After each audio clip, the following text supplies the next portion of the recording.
Firewalls. What's a firewall? I'm sure you've heard of it. You may even use one. What do you use them for? Has anyone used one on their computer? Yes? No? Anyone used a computer before? You're trying to think whether the answer is yes or no. And use antivirus maybe? No. Some people may have used antivirus, yeah? I want to use firewall to block teacher access to. Well, you can block different things, whether it's the teacher or blocking other students. Sometimes antivirus software comes with some firewall features. And you may have noticed sometimes you try to access a website or a piece of software is installed and you may get a warning or a message saying your computer is trying to access the internet. Do you want to allow it or block it? Sometimes messages pop up saying, do you want to accept this traffic in or out of your computer? And that's the firewall functionality of that software taking effect. The general role of a firewall is to control traffic, control packets coming into or out of a computer or a computer network. For security purposes, to control what can happen on a computer or on a particular network. We'll look at the general concepts of firewalls and go through some examples of how we could set one up to control what goes in and out of a network.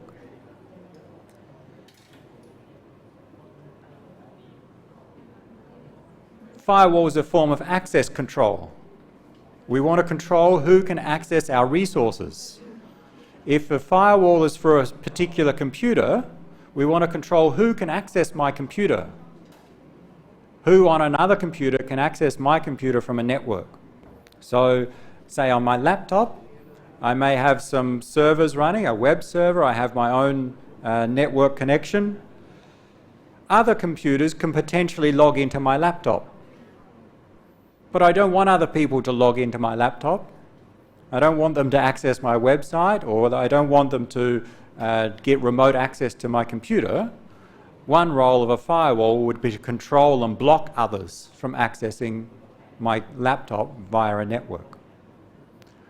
More useful in larger organizations is that, let's say for SIT, we have all our internal computers. Let's say all the office computers, the staff computers, even the lab computers inside SIT. They belong to SIT. We don't want people outside of SIT to access those computers. We don't want them to access our database servers, the lab computers. Even though those computers have network connections, network access, we don't want outsiders to be able to log in to my lab computer and do things. So a firewall may be used to control who can access from outside of our network in, and we may even use it the other way. I don't want students in my lab to access Facebook. I want the students to be doing work, so I could use a firewall to control what those inside the network can access in the outside. So the firewall will control what comes in and what goes out, either into a computer or into an entire network. So what are some characteristics of a firewall? Well, the needs for firewalls, let's see. We know with most organizations, the internet is a key resource. Most organizations need network access to achieve their goals. But of course, having internet connectivity for an organization creates a threat because those malicious users outside may be able to try and access our resources when they shouldn't be able to. Or they may be able to try and do a denial of service attack, or install viruses on our computers and then do further damage. And a lot of those potential attacks come from outside.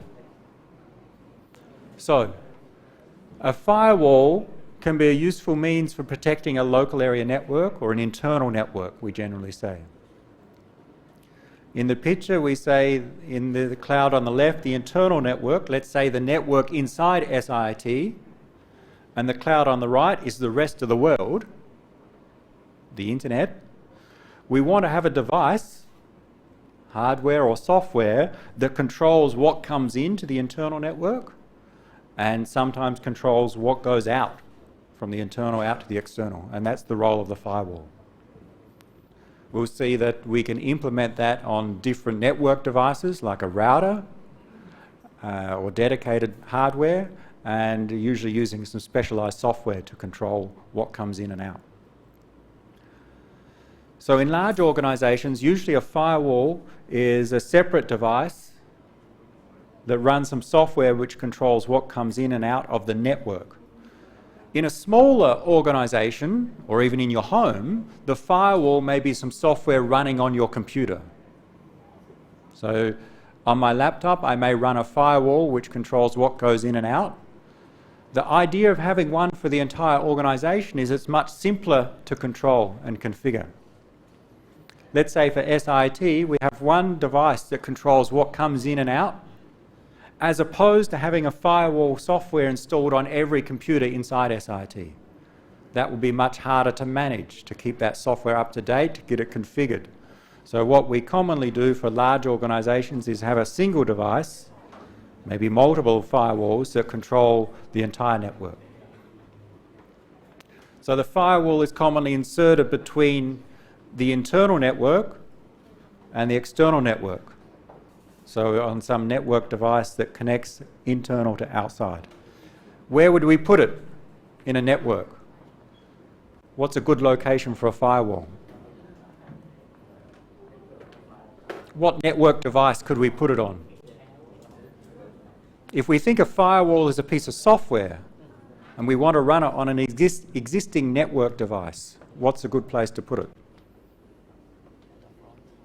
At the front, but give me an example of a device. We'll start simple, maybe for your home network, where you have 5 or 6 computers at home. Where would you run the firewall at home?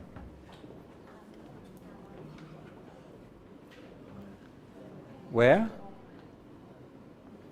Where would you run your firewall if you want to run a firewall for your home network? Again? Computer, all right? So if you want to run it on your computer, let's say at home you have, 3 or 4 phones, 2 laptops, a desktop, you have 6 or 7 computers. If you want to run the firewall on the computer at home, you need to run the firewall software on every computer to protect them all. You need a firewall software on your tablet, on your phone, on your laptop, and on the desktop. That's possible. But as soon as the number of computers grows, that becomes quite inconvenient. So not a good solution as the network gets larger. So what's an alternative? Run the firewall functionality on the router that connects your home network to outside. You have a Wi-Fi router or an ADSL or cable modem, which is actually a router. That can have a firewall software on it that controls what comes in and out, and therefore it controls and protects all devices inside, not just the single device. In an organization like SIT, we have a router that connects our campus out to, actually we have from Bunkerty out to Rangsit, we could have a firewall there, or where we connect to our external internet service provider. So we connect to the internet via an ISP. That device, where the ISP's cable comes into, we could run the firewall on there. So that's more common to protect the entire network, have it on a router, as opposed on the individual computers.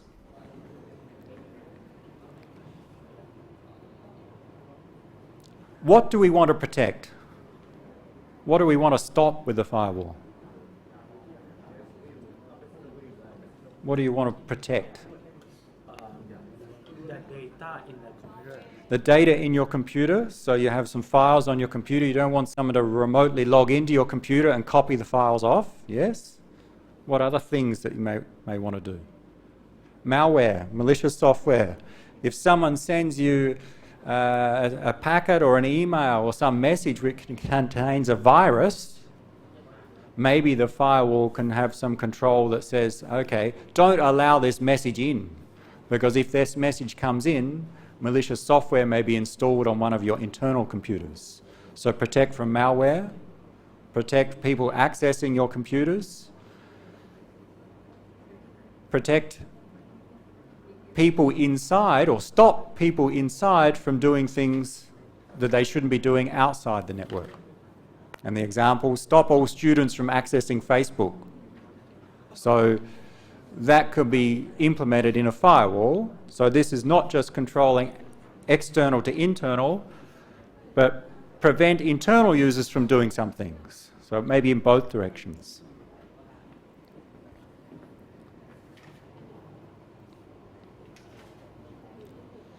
So we say it's a perimeter defense. It protects from the outside of the network. It doesn't protect individual computers directly, it protects the entire network. For this to work, for our firewall to be effective, we have a few goals in setting up the firewall and the network. First, we must ensure that all the traffic into our network passes through the firewall. Simple example.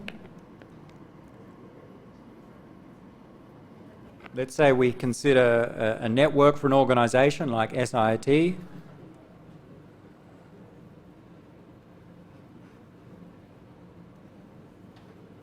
Here's our network.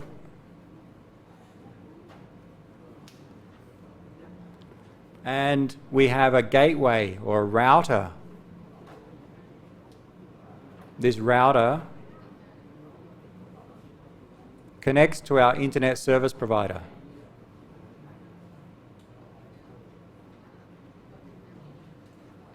Our internet service provider, which then connects out to the broader internet. So this is the rest of the world over here. So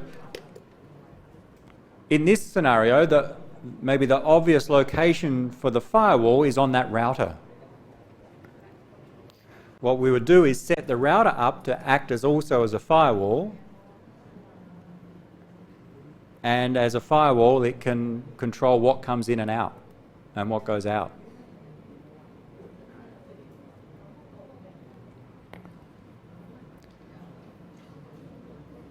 So install the firewall on this router, and that will control what's coming out of SIT and what's coming into SIT network. Now the problem arises in that sometimes organisations have more than one connection to the outside world. We may have a second router that connects to another ISP. Maybe our backup internet connection or a parallel one. So the idea here is the internal network has multiple connections to the outside world. Well, our firewall must be implemented on all of those entry points, on all of those routers. If we implement the firewall just on this router, but then we start sending traffic out of this link and it starts coming into this link, then the firewall cannot control that traffic. And the result may be that the malware comes in via ISP2 into our network. So we need a firewall on every entry or exit point to our internal network.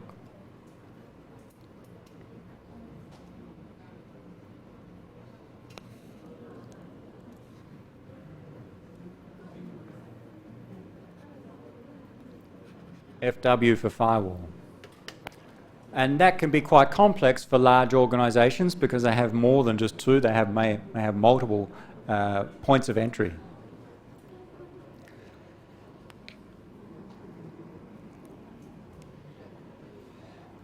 The next thing is that we must have some rules or some policies that specify what can come in and what can come out. Can someone suggest some policies for SIT? What's a suggested policy for SIT for what should come in and what should go out? Say when you're accessing the internet, what should you be able to do and what should you not be able to do? Maybe we'd like to block students or people from playing games, online games, for example. So what the firewall may do is be configured. So the policy may be students are not allowed to play online games. Right? It may be more specific and list what type of games, but that's the aim. So then we need to implement that policy in the firewall. So we must specify some policy, what are our aims, and then we must implement that policy such that we only allow authorized traffic through the firewall. And with respect to games, maybe we identify the IP addresses of the game servers, and then we set up the firewall such that any packet that's going to one of those IP addresses is blocked, is not allowed out. As a result, your computer inside cannot access the game servers outside, effectively stopping you from playing those games. We'll look at some other ways later. So we need to have some policies that will define what we want to achieve. And an important thing is that the firewall cannot be compromised. The firewall is a security device. It controls what goes in and what goes out. If some attacker can compromise the firewall, then they can control what goes in and what goes out, and maybe they can set up the firewall to allow them to get into the network. So it's important for the firewall to be protected from penetration. And we'll look at some techniques toward the end of the slides on that. So how do we implement different policies? If the policy is stop students from playing games, how can we implement that with a firewall? Well, there are general techniques, 4 general approaches: service control, direction control, user control, and behavior control. The examples here will make them a bit clearer. Well, first, direction control is easy. We make decisions depending upon where the packets are coming from. If it's coming from outside and going in, we may have different rules than if it's coming from inside and going out. So if we want to block students from playing games, then we'd set a policy that is implemented using the direction from going internal to out, maybe block the packets going out. But if we want to stop malware from coming into SIT, then the direction of interest is coming in. We want to stop maybe packets or emails coming in containing a virus. So we consider the direction. So we may have different rules depending upon the direction. Service control. Service here really refers to servers, network servers. And we commonly use addresses to identify different services. So based upon IP address or even port number, we can control and filter packets depending upon our policy. So here the example of the games. I know the IP address of the most popular game servers, so I set up a rule that says if any packet is going to one of those IP addresses, it is not allowed out. So that's based upon service control. Or I don't want people to access internal secure shell servers. I have a number of secure shell servers inside, so I could use port numbers to identify that it's a secure shell server. We'll see examples of those. User control, depending upon which user is generating those packets. I don't want to allow students to play games, but I want to set up the firewall that allows faculty members to play games. So we could have specific rules that try to identify the users. So the packets which come to the firewall needs to make a decision. Do I allow this packet out or not? Then that firewall can look at not just the addresses, the direction, but also who's the user that generated that packet and make different decisions. And the other thing that the firewall may do is look at the content of the data. For example, an email comes into our internal network via the firewall looks at that email. It's destined to Steve at SIT, but before it gets to my email inbox, the firewall looks at it and does a scan for spam messages or viruses, and if it detects them, either blocks that email or removes it from the email before it's forwarded on to me. So that's based upon the behaviour or the content we may make decisions.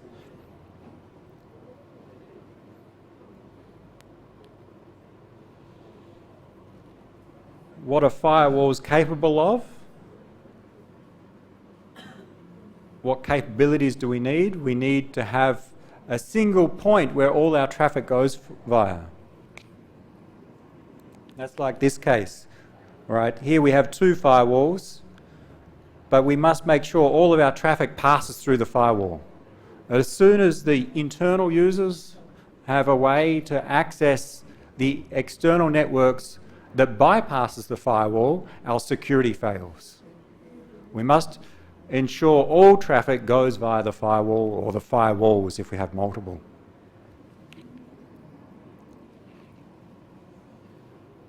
Firewalls not just control what comes in and what goes out, but they can monitor different things. They can keep track and keep a log of the emails which have been received with viruses or with spam. They can keep a track of how many packets come into a particular user, or which student is accessing or downloading the most. So the firewall, because all the traffic goes through there, it's a good location to do other recording, like recording the amount of traffic going in, recording the websites that students have accessed, recording other information that can be used not just for security purposes.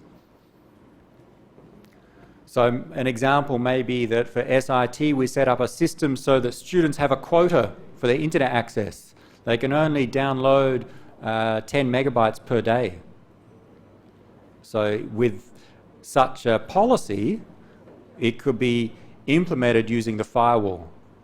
The firewall would keep track of how many megabytes you've downloaded today. Once it reaches the upper limit, the firewall starts blocking your traffic so you can't download anymore. Maybe this will come up in later topics when we talk about virtual private networks, but it turns out a firewall is also a good location to act as a virtual private network endpoint. But that will become clearer when we spend some details of what is a virtual private network. What are the limitations of using firewalls? They cannot protect if someone bypasses the firewall. And there are different ways to bypass the firewall. For example, if the firewall is configured to allow all of the traffic from faculty members to go out, then any attack or any malicious activity from a faculty member going out cannot be protected by that firewall.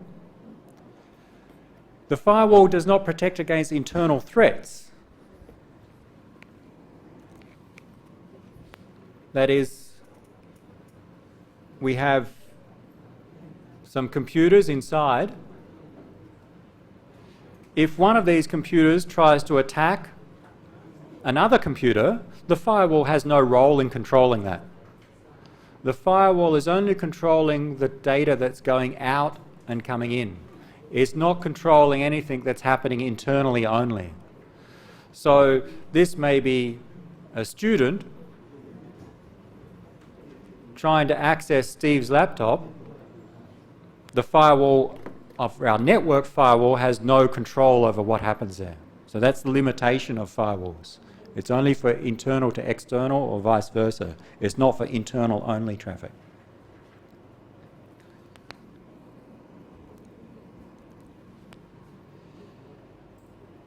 Then there may be other means for data to get in that effectively bypasses the firewall. And a couple of them are listed here. A very common one, mobile phones. I use my mobile phone. I'm inside SIT, but I use my mobile phone to access the internet. If I'm using the Wi-Fi of SIT, then the data will go through the firewall. But if I use my telecom company, my mobile phone provider, then the data goes via the wireless link to the AIS or whoever I'm subscribed to. So if I'm using a mobile device, 3G, 4G, then that data and the access to the internet is not flowing through the firewall, and therefore the firewall cannot control that. And that's a big problem for organizations, because nowadays many people use their phones for their work purposes. It's hard for the organization to control what's coming in and out.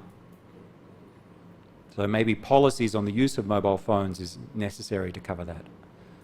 And the last one is, especially regarding malicious software, how do you get malicious software into our network? If the firewalls block the malicious software coming in, there's still the opportunity someone brings in a USB disk from home, which is infected with malicious software. They bring it in from home and they plug it into the lecture room computer, and now that malicious software is loaded onto the internal computer, effectively bypassing the firewall. So laptops, phones, portable devices which can be brought from outside in still allow malicious software to come into the internal network.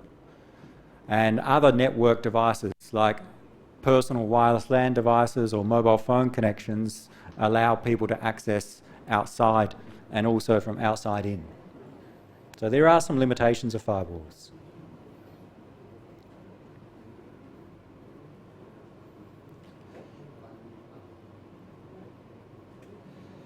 There are different types of firewalls, and we're going to spend a lot of time on the first type called packet filtering. And we'll get to some examples to illustrate them. But packet filtering, the simple concept is that we look at the packet headers as the packets come into the firewall and make a decision whether to allow this packet in or not. So we'll look at some examples to illustrate that, packet filtering firewalls.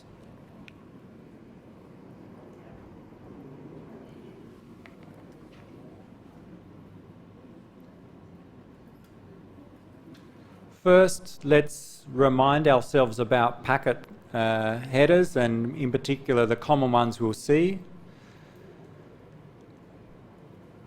This is a picture of the, here we'll have two packet headers. The top one is for TCP and the bottom one is for IP. I think you have printouts somewhere in your handouts. Let's look at them. This is an example for a TCP packet.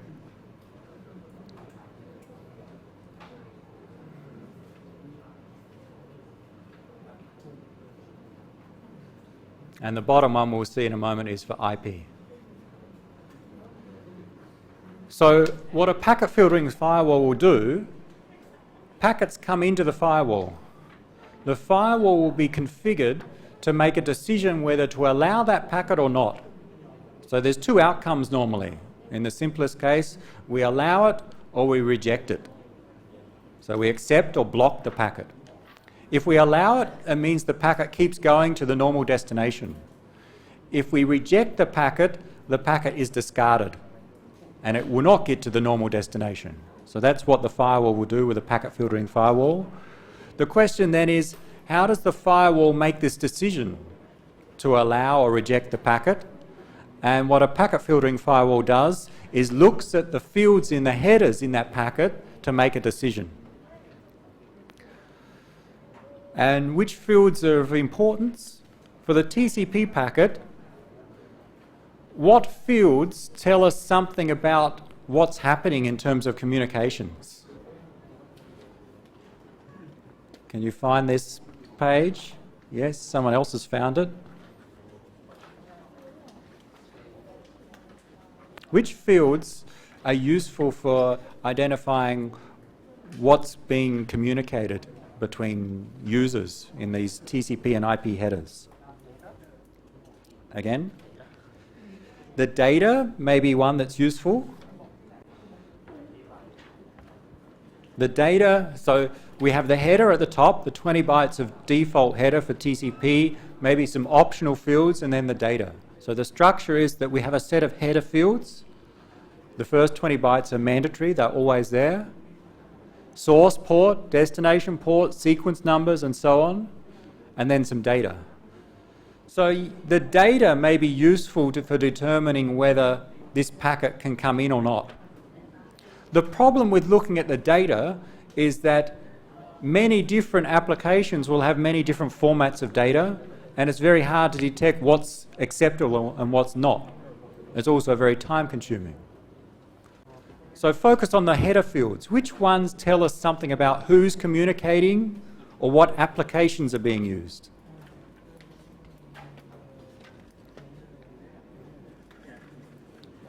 Look at both TCP and IP. Which fields tell us who's communicating and what applications are being used? What tells us who's communicating? Who? Source and destination what? Who's communicating? Again? Source and destination IP address tells us who's communicating. When I say who, think of which computers are communicating. So we'll go down to IP.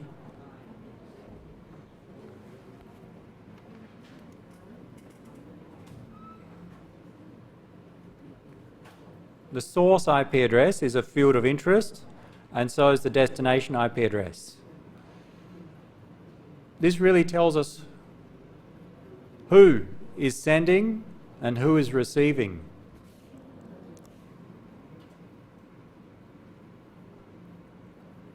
Because IP addresses, in theory, identify computers in the internet.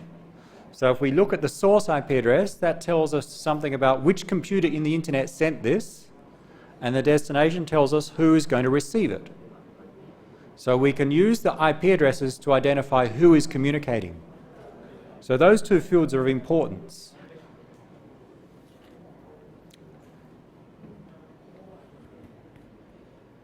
For example, my laptop has a fixed IP address. Every time I connect to the SIT network, I get that IP address. So, if the firewall is configured to allow Steve to play games, but block students from playing games, then what the firewall can do is look and see if the packet is coming from my source IP address. If it is, let it go through. If it's not, then don't let it go through. Okay, so we can use the IP addresses to try and identify people or users in that network.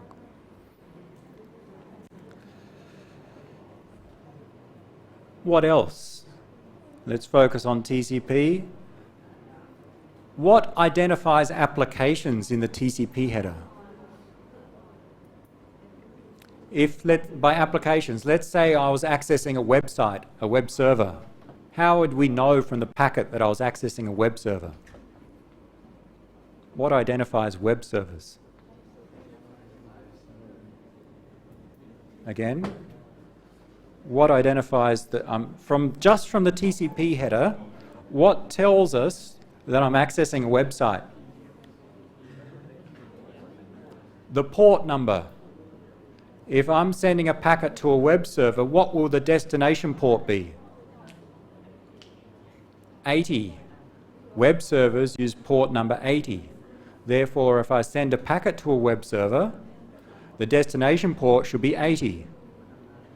If I'm sending a packet to a secure shell server, what will the port number be? Can anyone remember secure shell? Not 44, 22.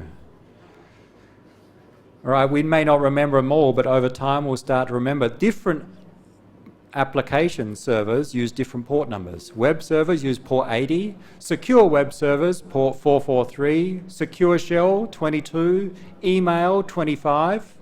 So they're quite well defined. So the port numbers are useful for telling us what applications are being used.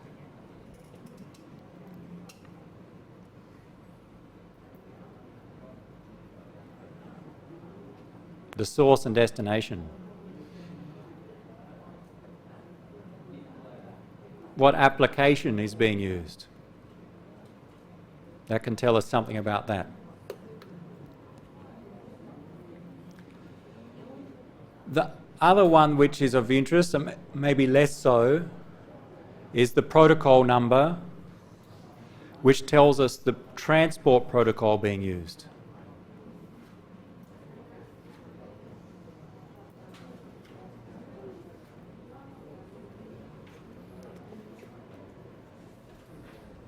Some examples. The protocol number 6 means TCP, 17 means UDP, and there are others. But we'll commonly distinguish, we want to take different actions depending whether it's TCP or UDP. So the protocol number will tell us that. With port numbers, source and destination, web server uses port 80, or a secure web server, I'll just list some of them, 443, secure shell, 22, email servers, 25, but they also use some others as well, and other applications have well-defined port numbers. So the idea for our packet filtering firewall is it will look at these 5 fields in particular, and it will look at the values, and when we set up our firewall, we'll configure some rules to say whether packets with those matching values should be accepted or not.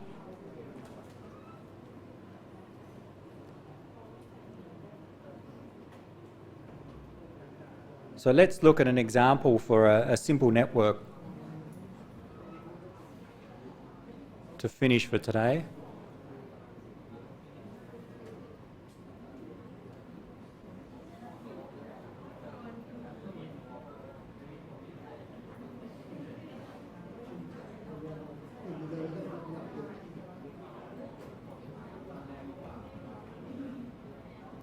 Here's a simple network.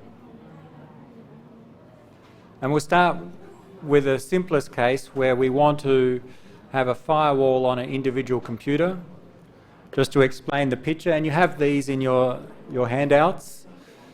This is just my simplified internet.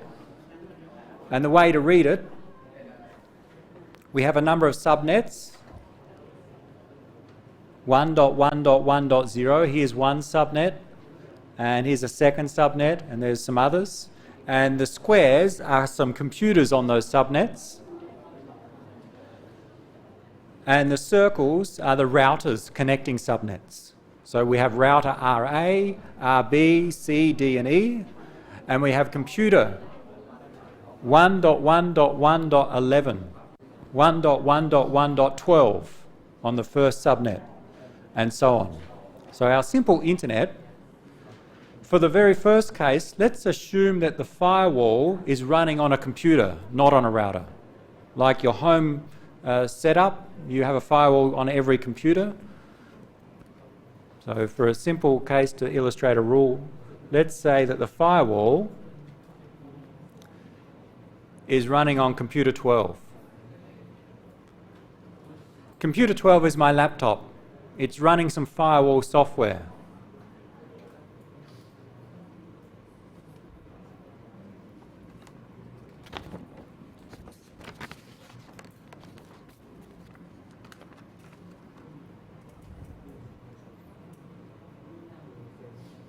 So there's my firewall in the network. That's my computer.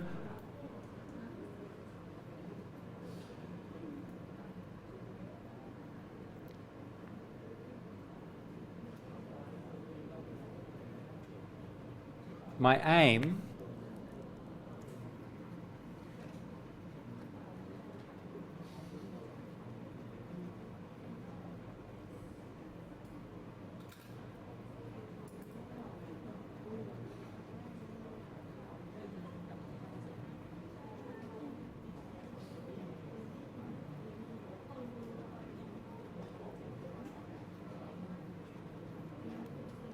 my aim, just to illustrate a rule, I want to stop, so I'm computer 12, and I'm actually running the firewall on my computer. We'll not run it on the router just yet.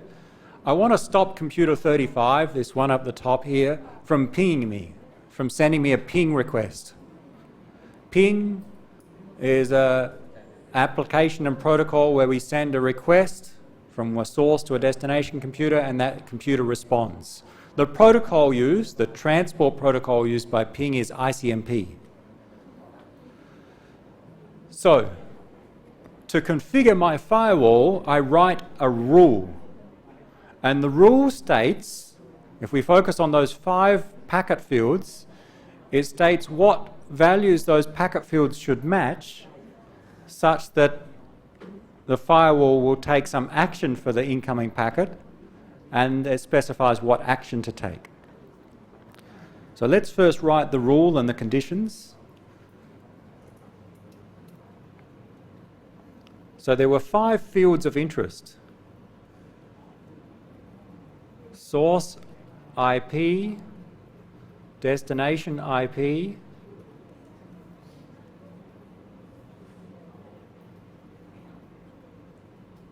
and we had the source and destination port and the protocol number.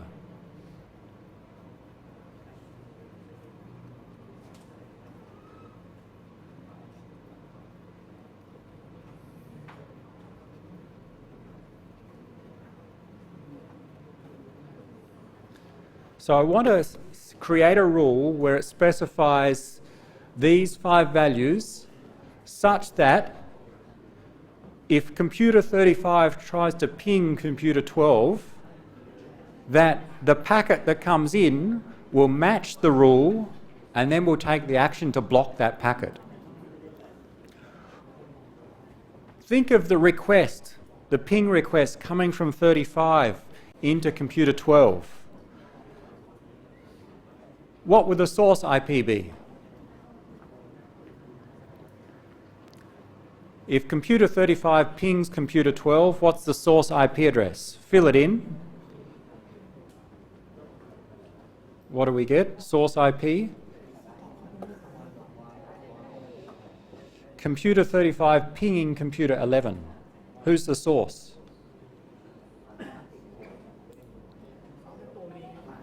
Computer 35 is a source. 3.3.3.35 is the source. So the source IP field was set to 33335.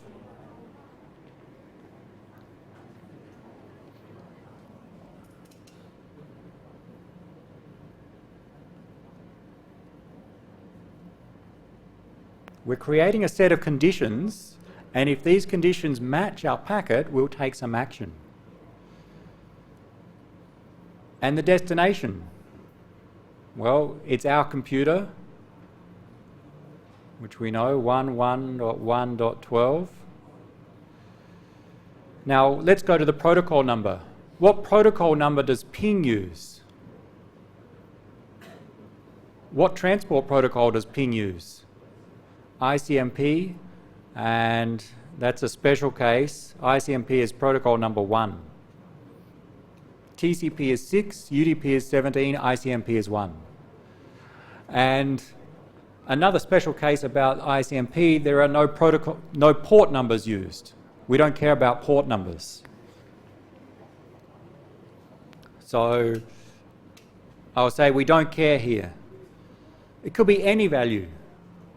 And for any value, what character can I use?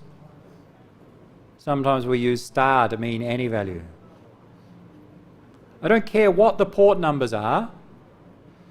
If the packet is coming from 33335 and it's going to 11112 and it's using protocol number 1, ICMP, then we want to take some action.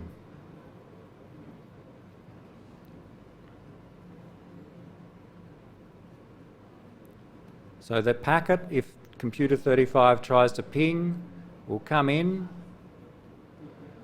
It will get here. The firewall looks at that packet and it checks if the header fields match these 5 values.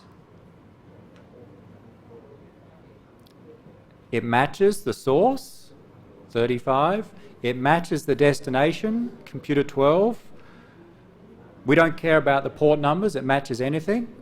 And the protocol, if we're using ping, it's an ICMP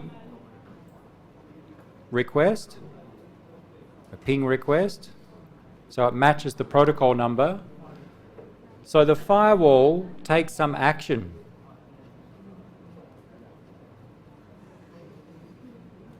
And the action we can specify, I'll say drop. Drop or block or reject.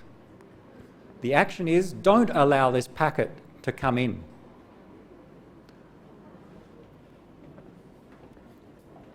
So what I'm trying to arrive at is that when we configure a firewall, so the firewall is running on my laptop, I need to set it up.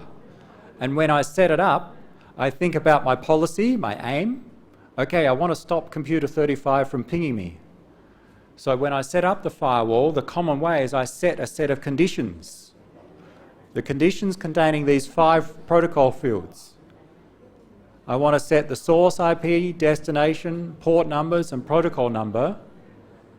And I set an action when I set up the firewall so that when computer 35 does ping me, it sends the ICMP request into my computer. The firewall looks at the packet. When it looks at the packet, it compares the values in the packet header against my conditions. If they match, then the action is taken on that packet, and that packet is dropped. And if the packet's dropped, then it's not processed and there'll be no response coming back. Effectively, ping doesn't work. If it doesn't match these conditions, then some action is also taken. Usually there's some default action, like accept the packet. So in this case, if computer 35 tries to ping computer 12, that request packet will be dropped. If computer 36 tries to ping 12, what's the action? Well, the default action will take place. If computer 36 tries to ping 12, the source IP address would be 33336. It doesn't match this field. It doesn't match this condition. Therefore, this entire what we call rule does not match. So we don't drop it. We'll take some default action, which would also be specified. So another part of our firewall setup would be, say, the default action, let's say, is accept.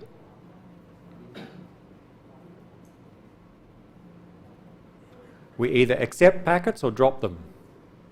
If computer 35 pings computer 12, this rule says drop that packet. If computer 36 pings computer 12, this rule does not match, the conditions do not match, therefore we take the default action of accepting the packet, achieving our aim of stopping computer 35 from pinging me, but still allowing others to ping me. So what we're going to do with some examples is to go through some other aims, some other policies, and define a set of rules using these 5 fields and specifying the action. And those fields and that action are set up in our firewall, and we build up a set of rules which are used to configure the firewall.